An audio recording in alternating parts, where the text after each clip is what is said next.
देखिए। अब न्यूज़ नहीं किया भाई सुनिए पहले अपना भौजाई की ढोड़ी ना हम तो चोटले नहीं खी, लेकिन अब हम भी चाटे का मन करता। जमाना कौन सा आप गए हैं, उसके पास आप गए थे? आप जाके देखिए हम लोग गए हैं कि नहीं गए। कहाँ गए? हम देखे नहीं क्या है, कहाँ गए? वो अपना भौजाई से कहे नहीं कि हम ढोड़ी चटे हैं। मजाक तो हमने सब भौजाई करी नहीं। या पटना बा आ देवरा ढोड़ी पाची सब मानवा में आता ही कौन गाना है? भोजपुरी नहीं है। चंचल पे दबाव नहीं है गाना पर, जो लोग गलत करेंगे उस पे दबाव दिए। पहले जो गया है ना उसको दबाइए ना नीचे, उसको जाइए उस पे। आपका ढोड़ी में भी डालकर चाटे तो कैसा लगेगा? हाँ। ये कौन सा गाना है? चल के जो अश्लील गाना आज रुआ सुनत नहीं, एकरा पहले जवन गाना लोग सब पर्दा में बा, ढूंढी में बियर डाल देम आ वो ठलाली से रोटी। अब हमरा ढोड़ी चाटे के मन करता है, यही सब का चाटता नहीं। तो का कोई ये जुग जमाना में इस वक्त भोजपुरी इंडस्ट्रीज में एक अलग सा माहौल चल रहा है। एक गाना आया है कि पियवा नतिया पटना बा आ देवरा ढोड़ी चटना बा। वो जो कलाकार है इसी घर से बिलोंग करते हैं। अभी हम गोपालगंज के सिधवलिया ब्लॉक अंतर्गत आने वाला ये गांव है, जिस गांव का नाम है भोजपुरवा। यहीं से वो कलाकार है जिस पे आवाज़ उठ रहा है कि वो गाना अश्लील है। गाना वाकई में अश्लील है, लेकिन यहाँ के ये लोगों का ये कहनाम है कि वही स्टार्ट नहीं किए हैं। इसके पहले जो बुलेट राजा गाना गाए थे वो भी गोपालगंज जिले का ही थे। उनका गाना था ढोड़ी छिल दो। उसके अलावा जो सबसे डायमंड 90 दशक के सुपरस्टार माने जाने वाले कलाकार थे, जिस कलाकार का नाम था राधे श्याम रसिया, आज वो अश्लील गाए आए और गए और पी के ख़त्म हो गए और दारू में ख़त्म हो गए और आज ठेला पे केला बेचते हैं। तो यहीं के लोगों से हम जानने का प्रयास करते हैं कि चंदन चंचल का बचपन कैसे रहा है और ये जो गाना गाए हैं ये अश्लील इनके नज़र में है कि नहीं। एक भैया है, क्या कहेंगे भैया? बढ़िया बा, दुनिया के हिसाब से ठीक बा।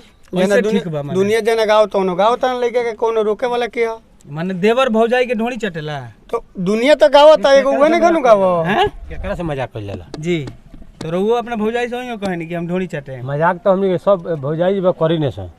हाँ माने गाना ठीक बा हिसाब से हमने के और लोग बोले ओकरा हिसाब से ठीक बा, और लोग से ठीक बा। हाँ हिंदी में हम हिंदी फिल्म में देखले बनी है शाहरुख खान के सलमान खान के, जौन की करण अर्जुन, वही में कहते हैं सनू ये चोली के नीचे क्या है, चुनरी के नीचे क्या है, वो हिंदी में है भोजपुरी में क्या? हिंदी के गाना, बॉलीवुड के गाना। हाँ बॉलीवुड के गाना, हिंदी के गाना। चोली के नीचे का दिवा, ढोड़ी चुनरी के नीचे का बा। ये चाचा जी कह रहे हैं कि ये शुरुआत उन्होंने नहीं किया, हिंदी से आवत है सारा चीज। हिंदी से हम गाना सुन ले बनी, ये हम नहीं कहा जाए जो बोल रहे हैं हम, जो बॉलीवुड में पिक्चर बन रहा है वो देखिए आप, वहाँ से उठाइए। भोजपुरी का तो इज्जत कर रहे हैं आप, भोजपुरी जो बॉलीवुड बन रहा है, जो आप पहन रहे हैं हाफ जो बन रहे हैं, वहाँ से आप देखिए ना। जो रणवीर सिंह जो घूम रहे हैं वहाँ से नहीं देख रहे हैं आपके यहाँ, जो लेके आए माइक दिखा रहे हैं, सब बोल रहे हैं, सबसे ले रहे हैं पर्चे। तो ये मतलब आपके नजर में अच्छा है? अच्छा है, बहुत अच्छा है। हम एक साथ पढ़ाई किए हैं, वो हमारा भतीजा, हाँ चंदन जी है, हमारा भतीजा है, हमारे जो बगल का घर है, घर का है, वो अच्छा गाना गा रहा है। जो खेसारी जो गाया है, जो ढोड़ी खुरपी से आटम ना खुरपी से काटम, ये कौन सा गाना है तो बताइए। चाची के पाची सब पानवा में आता ही कौन गाना है? भोजपुरी नहीं है, बहुत गाना है। चंदन चंचल जी जो गाना गईले बनी, हम तो ओकरा के अश्लील कहें, चाहे तमाम कलाकार गईले बड़े, सब केहू के हम कहते नहीं। का विचार बा पर रोवा गांव के लइका चंदन चंचल के जो अश्लील गाना आज रुआ सुनत नहीं, एकरा पहले जवन गाना लोग सब पर्दा में बा, ढूंढी में बियर डाल देम आ वो ठलाली से रोटी, ई सब मतलब पर्दा में बा, नहीं कह सब बा, माने सब अश्लीलता बा। ना हम कहां कहते इसका खिलाफ तो आप लोग कम से कम 5 साल से देख रहे हैं कि अश्लीलता के खिलाफ 5 साल से मीडिया वाले जो भाई ये खिलाफ उठा रहे हैं कि अश्लीलता को बंद किया जाए, बिहार में सेंसर बोर्ड लगाया जाए।